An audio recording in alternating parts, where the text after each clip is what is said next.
ça ou c'est ça? C'est bien. Merci. Bonjour à tout le monde. Et merci d'être venus aussi nombreux. Je dois dire que je ne suis pas facilement impressionnable, mais aujourd'hui, je suis impressionné par vous, par votre mobilisation. J'ai essayé de compter et j'en étais à 45. Et je ne suis pas sûr d'avoir tout compté. Donc vraiment, merci pour cette grande mobilisation. Ça prouve que vous êtes engagés dans ce que vous faites. Comme l'a dit Maître Bamba Cissé,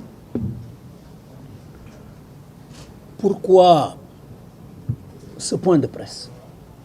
Pourquoi nous avons mis quelque temps avant de tenir ce point de presse? Parce que beaucoup de Sénégalais se posent la question. Beaucoup nous demandaient où sont les avocats de M. Sonko, on n'a entendu que les autres. Oui, parce que d'abord, il fallait demander et obtenir l'autorisation de notre bâtonnier. Nous avons tenu à cela parce que c'est une obligation pour les avocats. Donc c'est maintenant que le bâtonnier nous a donné son autorisation pour tenir ce point de presse. Et deuxièmement, pourquoi tenir ce point de presse? C'est pour rétablir l'équilibre entre les partis. Et dire à l'opinion nationale comme internationale ce qui s'est réellement passé dans cette affaire Mamba Ignon. Ce qui s'est passé avant le procès, ce qui s'est passé le jour du procès, ce qui s'est passé après le procès. Ce qui s'est passé avant le procès, c'est des actes qui ont été posés par l'État du Sénégal. On peut dire que notre client a été au monde, je dis bien, le prévenu qui a été cité dans une affaire, simple affaire de diffamation. Il a été le prévenu dont le domicile a été bunkerisé pendant tout le procès. Lui et sa famille ont été séquestrés et mis en résidence forcée, illégalement, et interdit même, lui, d'aller à la mosquée, ses enfants d'aller à l'école, sa femme d'aller au travail. Il a été brutalisé et gazé, lui, et aussi ses avocats, dont Maître Ciré Clédor Ly. Et notre confrère Ousseynou Fall a été suspendu la veille du procès. Et comme vous l'avez su, notre confrère Juan Branco a été refoulé également du Sénégal. Tout cela avant le procès. Alors, pendant le procès, lorsque le tribunal a décidé de retenir l'affaire, il a eu d'abord à constater l'absence du prévenu, l'absence de M. Sonko. Quand il l'a constaté, les avocats ont demandé à expliquer pourquoi M. Sonko n'était pas à l'audience, avec des documents justificatifs. Parce que c'est comme ça. Un prévenu qui ne comparaît pas, le tribunal le constate, il faut bien, s'il a des avocats, que ces avocats expliquent les motifs de cette absence. Et c'est ce qu'on a voulu faire. Maître Ciré Clédor Ly est venu avec 3 certificats médicaux. 3. Et le président a refusé de prendre les certificats médicaux. Donc, le président a refusé de connaître les motifs de l'absence qui devaient lui être expliqués par les avocats. Et quand il a refusé de prendre les certificats médicaux, nous avons demandé qu'on mentionne cela. Et il a refusé également. Qu'on le mentionne sur le plumitif d'audience. Parce que le plumitif, c'est un peu le procès verbal, c'est ce qui retrace tout. Il a refusé. Mais heureusement, fort heureusement, le greffier qui est un professionnel a mentionné que le président a refusé de prendre les certificats médicaux. Or, avec ces certificats médicaux, les avocats avaient décidé d'invoquer l'article 403 du Code de procédure pénale, notamment notre confrère Makodou Ndiaye, Makodou Ndour, qui avait été chargé de ça, invoquait l'article 403 qui dit que lorsqu'un prévenu n'est pas présent à l'audience, pour des raisons de santé, et s'il y a des raisons graves qui font qu'on ne peut pas renvoyer l'affaire, le président doit désigner un juge pour aller trouver le malade là où il est, qu'il soit à l'hôpital ou chez lui, ou si c'est un détenu à la prison. Il doit aller le trouver là-bas et l'interroger avec son greffier, l'interroger. Et ce PV d'interrogatoire est versé au dossier. Et l'article 403 dit application de l'article 398 alinéa 1 et 2. Ça veut dire quoi? Ça veut dire que même en l'absence du prévenu qui est malade, ces avocats doivent être entendus. Ces avocats doivent être entendus. Et c'est ce qu'on a refusé.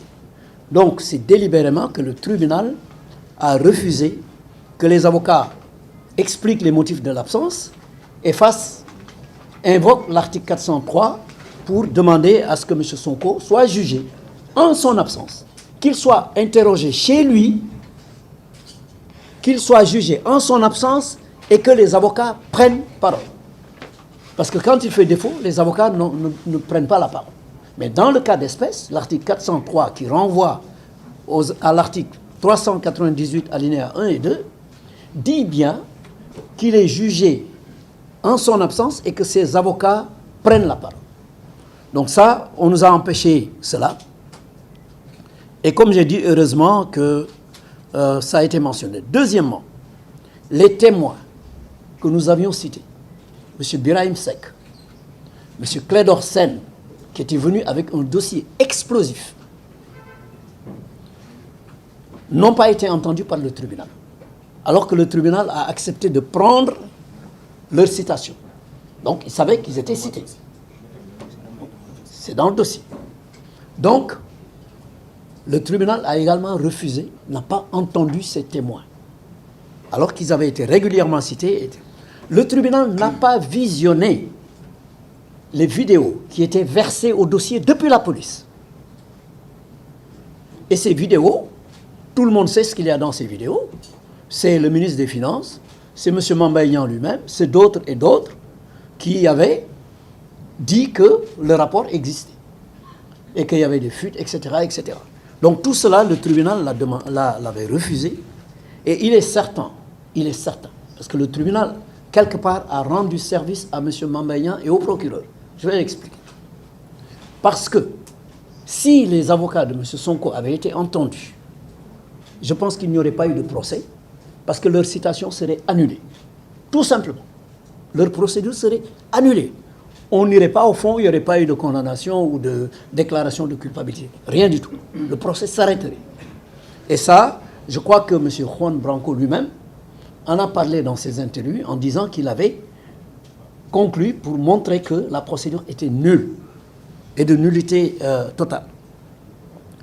Alors, pendant le procès, la partie civile a demandé 29 milliards, vous l'avez entendu, dommages et intérêts, sans expliquer un quelconque préjudice, si ce n'est un préjudice moral.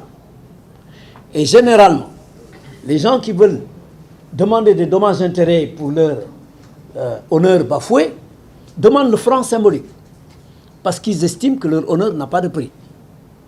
M. Niang, lui, il demande 29 milliards, c'est-à-dire le chiffre qui était indiqué dans le... Alors, ce qui est plus intéressant et plus grave encore, c'est le réquisitoire du procureur. Le procureur, pour asseoir ses accusations.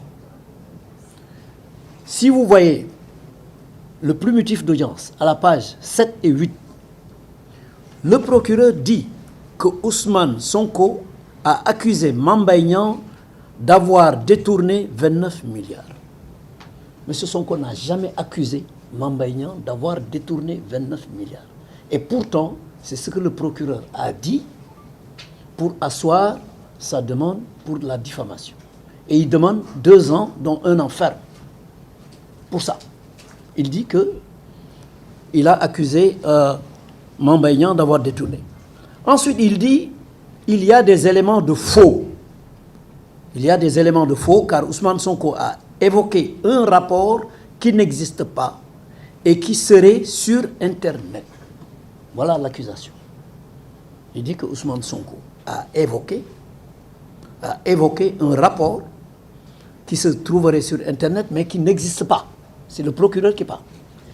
Et pour ça, il dit qu'il y a un faux. Heureusement que le juge, dans son jugement, lui a répondu qu'aucun document n'a été versé qui prouve qu'il y a un faux et donc l'a relaxé pour le faux.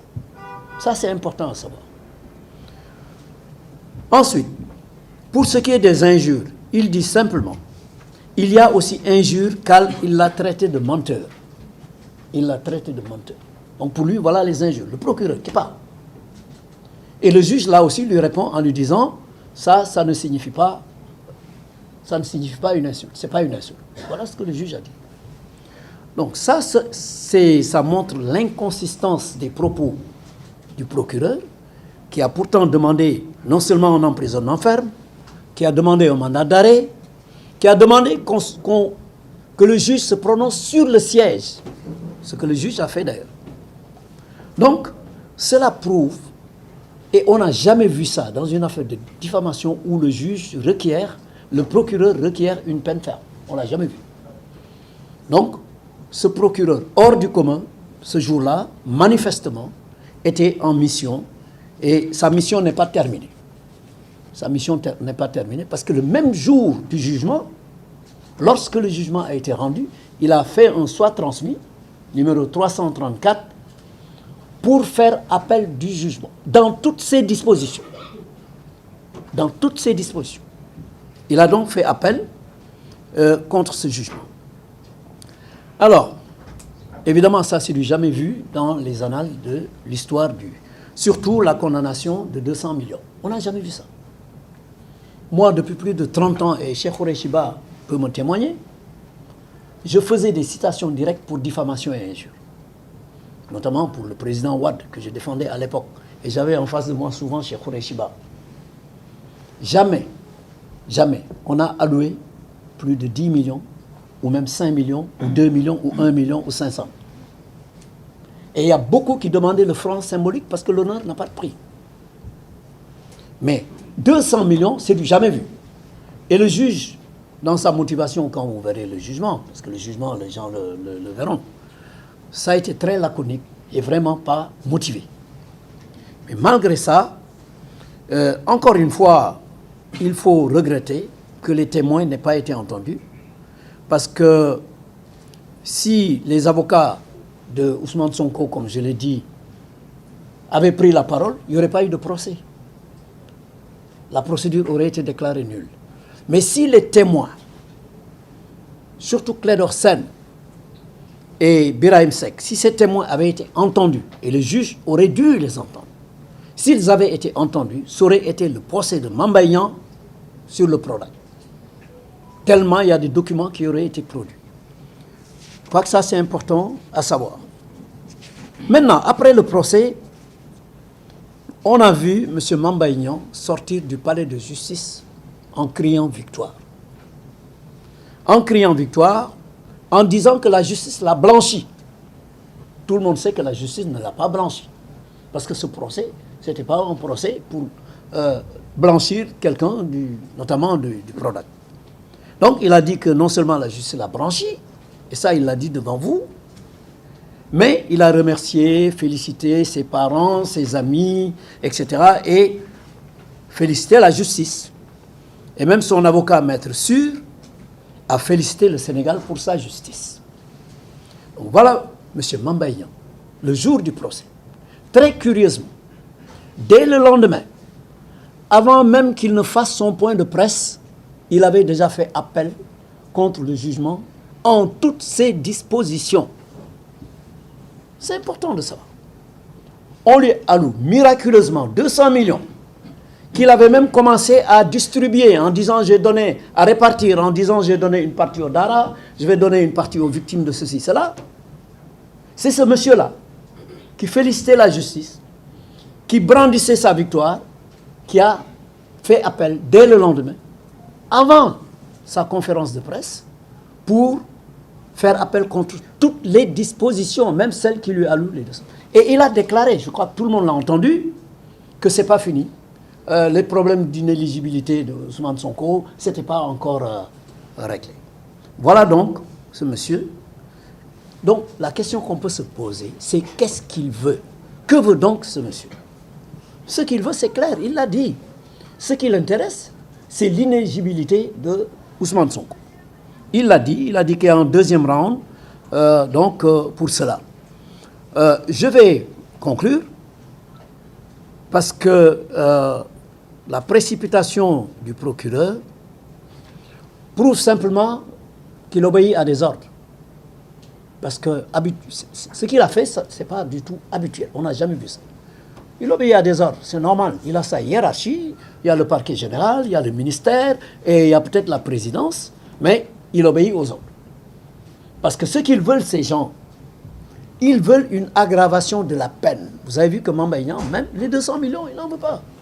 Ce qu'ils veulent, c'est une aggravation de la peine pour que M. Sonko soit inéligible. Voilà l'objectif. Voilà le but.